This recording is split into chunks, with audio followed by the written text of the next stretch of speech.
বিশ্বের যা কিছু মহান চিরকল্যাণকর, অর্ধেক তার করিয়েছে নারী, অর্ধেক তার নর।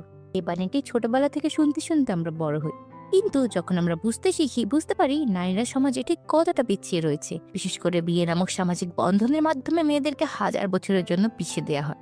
সংসারে জাতকলে পিষ্টে যায় তাদের জীবন, জলাঞ্জলি দিতে হয় সকল ইচ্ছে, স্বপ্ন, এমনকি হারিয়ে ফেলে নিজস্ব সত্তাকেও। এমন কিছু গল্প থাকে যেগুলো আমাদের জীবনের কথা বলে, ফুটিয়ে তোলে সমাজের কঠিন বাস্তবতাকে। ঠিক এমনই একটি গল্প নিয়ে আমাদের আজকের মুভির সাবজেক্ট অসাধারণ। মুভিতে যে মেসেজটা দিয়েছে তা খুব গুরুত্বপূর্ণ, বুঝতে হলে একটু মনোযোগ দিতে হবে। তো চলুন শুরু করা যাক। কথা বলছিলাম 2015 সালে মুক্তি পাওয়া সোশ্যাল ড্রামা তামিল মুভি 36 ভাইতালিনীকে নিয়ে।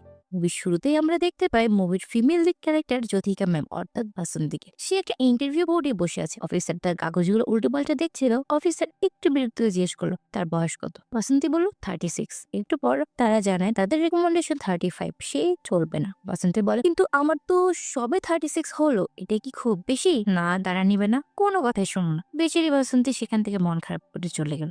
সিন কাট করে এখান থেকে কমিশনার অফিসে আসে। আমরা দেখতে পাই বাসন্তীর ছবি স্ক্রিনে। কেউ একজন বলছে, স্যার আমরা তার ব্যাপারে খোঁজ পেয়েছি। সে রেভিনিউ বিভাগের সিনিয়র ক্লার্ক, তার husband Sylvan all India radio এর প্রোগ্রাম এক্সিকিউটিভ। অফিসার বলে তার ব্যাপারে আরো ডিটেলস ইনফরমেশন কালেক্ট করো, আমি আসছি। এবার এরা কেন বাসন্তীর ইনফরমেশন কালেক্ট করছি এটা আমরা একটু সামনেই জানতে পারবো। এরপর ক্যামেরার সামনে আসে এই গল্পের অন্যতম আরেক চরিত্র সিলভান অর্থাৎ বাসন্তীর হাজবেন্ড। সে কোথায় যেন যাচ্ছিল, একটা ফোন আসে। ফোনের দিকে লক্ষ্য করতে গিয়ে সামনে একটা ছেলে চলে আসে, লক্ষ্য করলো না আর অ্যাক্সিডেন্ট হয়ে যায়। এদিকে আমরা দেখতে পাই বাসন্তী ইন্টারভিউ শেষ করে বাসের জন্য অপেক্ষা করছে। অন্যদিকে সিলভান হসপিটালে এসেছে ছেলেটাকে নিয়ে, মানে তার গাড়ির সঙ্গে ধাক্কা লেগেছে, তার তো আসতেই। একটু পর সিলভানের পুলিশ ফ্রেন্ড মূর্তি আসে। ওরা বলে, স্যার ছেলেটার বাবা?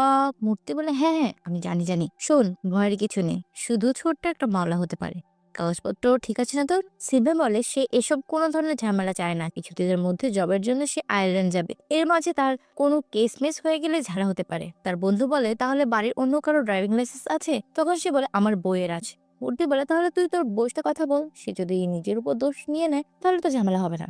ওদিকে বাসেলতে বাসে করে বাড়ি ফিরছিল, একটা বৃদ্ধ মহিলাকে দেখে বসে বসে ঘুমোচ্ছে। বাসেলতে তার কাছে গিয়ে দুষ্টামি করে তাকে উঠিয়ে দিয়ে নিজে তার জায়গায় বসে পড়ে। তারপর তাদের দুজনের কথায় আমরা বুঝতে পারি এরা দুজন দুজনকে আগে থেকেই চেনে। এর নাম তুলসী আম্মা। একটু পর ট্রাফিক পুলিশ এসে বাসটিকে থামিয়ে দেয়। বাসন্তী বলে, কি ব্যাপার, কি হলো, থামলো কেন? তুলসী আম্মা বলে, আরে কেন আবার? ওদিকে দেখো প্রধানমন্ত্রী আমাদের এলাকায় ঘুরতে এসেছে, তাই রাস্তা বন্ধ করা হয়েছে। বাসন্তী বলে, প্রধানমন্ত্রী আমাদের এলাকায় ঘুরতে এসেছে? কবে এলো? আমি তো কিছুই জানি না। তুলসম্মা বলে, কেন তুমি খবরের কাগজ টিভি এসব দেখো না বুঝি? টিভিতে তো তারা বলে দিয়েছে। বাসন্তী এক দৃষ্টিতে সরকারি গাড়িগুলো দেখতে থাকে। তারপর সিন কাট করে বাসন্তীর অফিসে আসে। তার বস লেট করে আসার জন্য তাকে অনেক কথা শোনায়। এ বয়সে মানুষ এমন অলস হয় তোমাকে না দেখলে বুঝতাম না। তোমার টেবিলে ফাইল জমা হয়ে গেছে, তোমার সহকারীরা আমাকে তোমার নামে কমপ্লেন করেছে, এমন আরো অনেকগুলো কথা সে তাকে শোনায়। তখন একটা লোক আসলে অফিসার তাকে সেখান থেকে চলে যেতে বলে।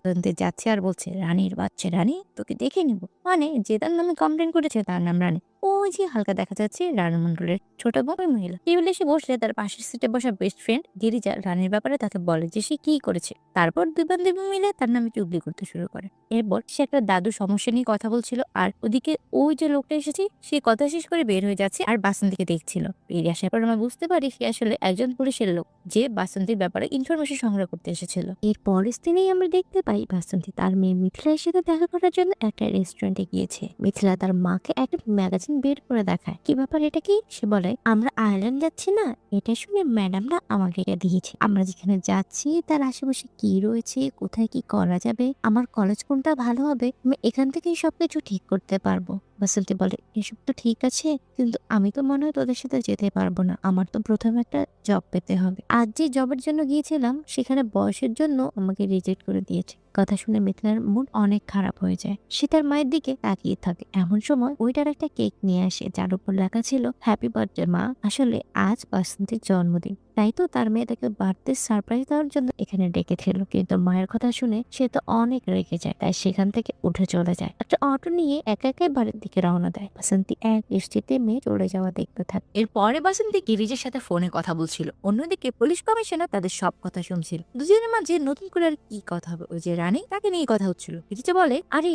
ও তো তোর থেকে বয়সে অনেক বড়, সে চুল কালার করে কমপক্ষে 10 বছর বয়স কমিয়ে রেখেছে। চুল কালারের কথা শুনে বাসন্তীর মাথায় একটা বুদ্ধি বাসন্তী আসে। পরের সিনে আমরা দেখতে পাই ম্যাডাম আমাদের পার্লারে বসে আছে, নিজের পেকে যাওয়া চুলগুলোকে কালার করে আস্তে আস্তে বাড়িতে আসে, চুপি চুপি মাথা রেখে বাড়ির মধ্যে প্রবেশ করে, যাতে শাশুড়ি প্রথমেই কিছু বুঝতে না পারে। তারপর আয়নায় নিজেকে দেখে আর বলে, বাহ, ভালোই তো লাগছে আমার।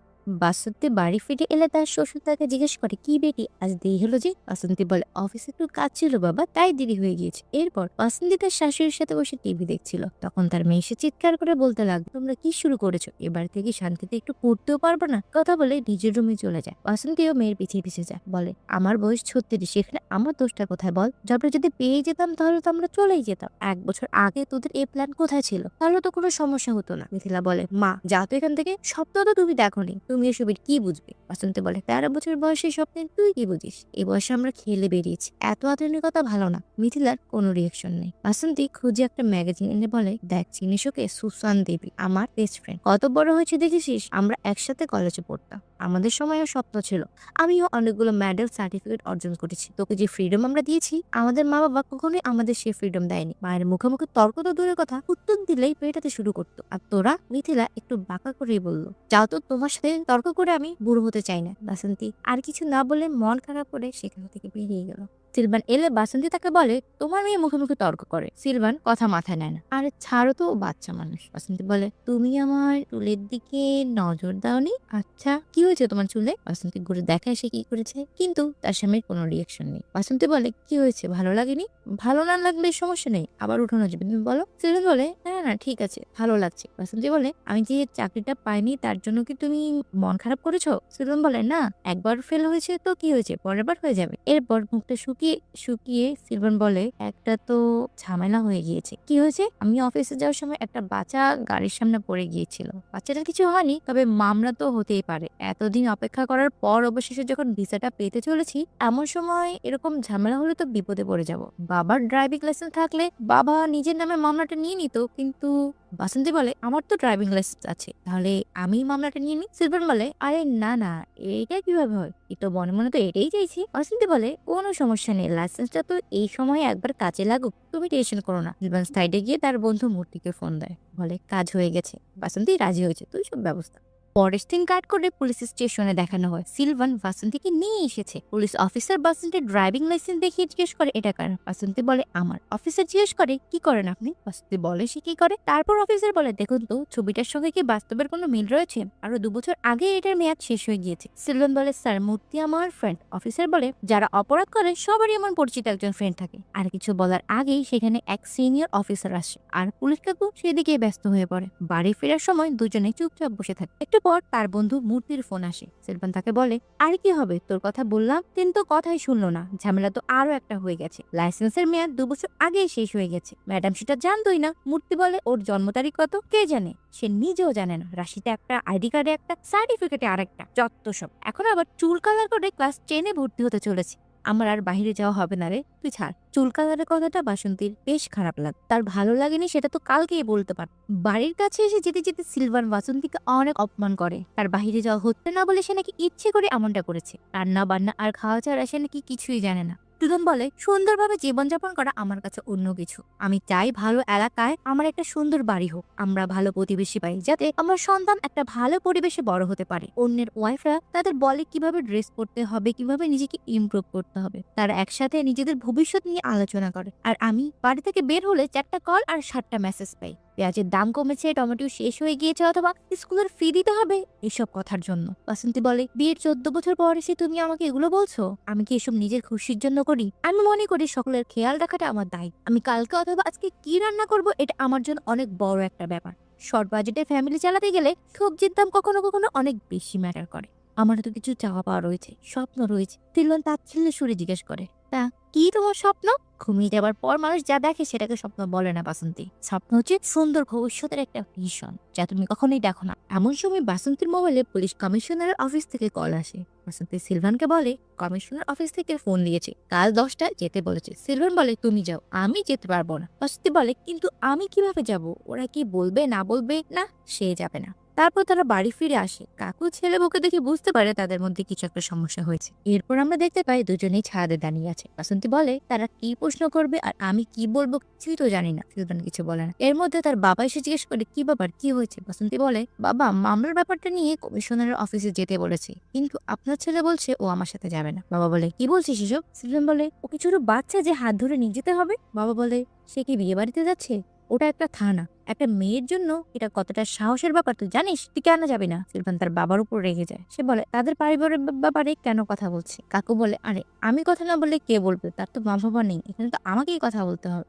সিলভার আরো রেগে যায়। সে বলে এটাই তো সমস্যা, তার বাবা মা নেই এটা তার সমস্যা, আর আমার বাবা মা আছে এটা আমার জন্য সমস্যা। মানে মোটামুটি একটা বেয়াদবি করে। তারপর কোনো কিছু না বলে তার বাবা রাগ করে সেখান থেকে চলে যায়। বাসন্তী চুপ করে ছাদে দাঁড়িয়ে থাকে। কি করবে আর সে, স্বামী ভক্ত স্ত্রীদের যে এভাবেই সবকিছু সহ্য করতে হয়, মেনে নিতে হয়, মানিয়ে নিতে হয়। পরদিন আমরা দেখতে পাই বাসন্তী একাই কমিশনার অফিসে চলে যায়। ভয় পাচ্ছে, না জানে কি হয়। ভিতরে গেলে কমিশনার স্যার তাকে বলে কাল তোমার কি প্ল্যান। বাসন্তী বলে স্যার অফিস, তারপর বাড়ি। এই কমিশনার বলে কাল অফিসে যাবে না, আমরা তোমার ছুটির ব্যবস্থা করছি। ঠিক আছে, কিন্তু কেন। কমিশনার বলে তোমার মেয়ে মিথিলার স্কুলে কয়েকদিন আগে একটা অনুষ্ঠান হয়েছিল যেখানে প্রধানমন্ত্রী গিয়েছিলেন। সে স্যারকে একটা প্রশ্ন করেছে। যখন তাকে বলা হলো এটা তাকে কে বলেছে বা সে কোথায় শুনেছে, সে বলেছে তার মায়ের কাছ থেকে। প্রশ্নটা প্রেসিডেন্টের মনে নাড়া দিয়েছে, তাই বিশেষ অতিথি হিসেবে তিনি তোমার সঙ্গে দেখা করবেন, তোমাকে যেতে হবে। কথা শুনে তো বাসন্তী পুরাই হা হয়ে গেল। কমিশনার তাকে দেখে মিটি মিটি হাসছিল আর মজা নিচ্ছিল। কমিশনার বলে কাল সব কাজ সেরে রেডি হয়ে থাকো, লোকজন এসে সন্ধ্যায় তোমায় নিয়ে যাবে তাজ হোটেলে। সিকিউরিটির কারণে তোমাকে সেখানে কাল রাত থাকতে হবে। পরের দিন স্যার তোমার সাথে দেখা করবে, তুমি সাথে একজনকে নিয়ে যেতে পারবে। বাসন্তী বলে স্যার আমার একটা মামলা। কমিশনার বলে ওটা আমরা দেখে নিব, ওটা নিয়ে তোমার চিন্তা করতে হবে না। এরপর বাসন্তী বাড়ি চলে আসে। খবরটা শুনে বাড়ির সবাই তো খুব অবাক, কেউ তো বিশ্বাসই করতে চাচ্ছে না। বাসন্তী বলে আমি যাব না, আমি তো জানি না মিথিলা কি প্রশ্ন করেছে, উত্তর দিব কিভাবে। এরপর মিথিলা স্কুল থেকে এলে সবাই ওকে জিজ্ঞেস করে যে সে কি প্রশ্ন করেছে প্রাইম মিনিস্টারকে, কিন্তু ও কিছুই বলে না। বাসন্তী বলে আরে আমাকে পার্সোনালি ডাকা হয়েছে, কি বলেছিস তুই। না, ও বলবে না। পৃথিবী ওর রুমে আসে, তাও বলে না। ও ছাদে যাচ্ছে, বাসন্তী তার পৃথিবীতে ছাদে যায়, সেখানে গিয়ে জিজ্ঞেস করে, তাও বলে না। সিলভান লক্ষ্য করছে, রাগ করে বাসন্তী চলে আসবে ছাদ থেকে। সিলভান উকে মেরে দেখছিল। বাসন্তীকে আসতে দেখে উদয় নিচে নেমে ইস্ত্রি করছিল। বাসন্তী এসে সকেটটা লাগিয়ে দেয়। দূর, ধরা খেয়ে গেলাম। বিকেলে বাসন্তী আর তার শাশুড়ি মার্কেটে যায়। প্রধানমন্ত্রীর সাথে দেখা করবে, ভালো শাড়ি কিনতে হবে না। এদিকে বাসন্তী প্রধানমন্ত্রীর সাথে দেখা করবে এ কথা চারদিকে ছড়িয়ে পড়ে। তাই দোকানের লেডি স্টাফ সবাই আসছিল তার সাথে সেলফি তোলার জন্য। আবার সিসিটিভি ফুটেজ দেখে দোকানের মালিক লক্ষ্য করে যে কে এই মহিলা, এই বাসায় কাজ করে, ও যে বাসের সেই বুড়িটা। সে বলে আরে একে তো আমি চিনি, খুব ভালো মেয়ে, প্রধানমন্ত্রী ওর সাথে দেখা করবে কাল, তাই শাড়ি কিনতে এসেছে। মালিক আর কিছু বলে না। সন্ধ্যায় সরকারের লোকজন এসে হাজির। বাসন্তীর তো বিশ্বাসই হচ্ছে না, সে ভয় পাচ্ছে। যাবার আগে মিথিলাকে আবার জিজ্ঞেস করে যে সে কি প্রশ্ন করেছে, কিন্তু মিথিলা এখনো কিছু বলে না। তখন বাসন্তী বলে বাবার চামচি, বাবাকে নিয়ে থাক। মিথিলা মিটমিট করে হাসে, কিছু বলে না। এরপর সবাইকে বিদায় জানিয়ে বাসন্তী ও তার শাশুড়ি গাড়িতে বসে চলে যায়। যাবার আগে সিলভান তাকে বলে পৌঁছে কল দিও, ভালো লাগে ব্যাপারটা তার। এরপর গাড়ি চলতে থাকে। যে গাড়িগুলোকে সে এতদিন দূর থেকে দেখতো, আজ সেই গাড়িতে চড়ে দেশের বিশেষ ব্যক্তির সাথে দেখা করতে যাচ্ছে।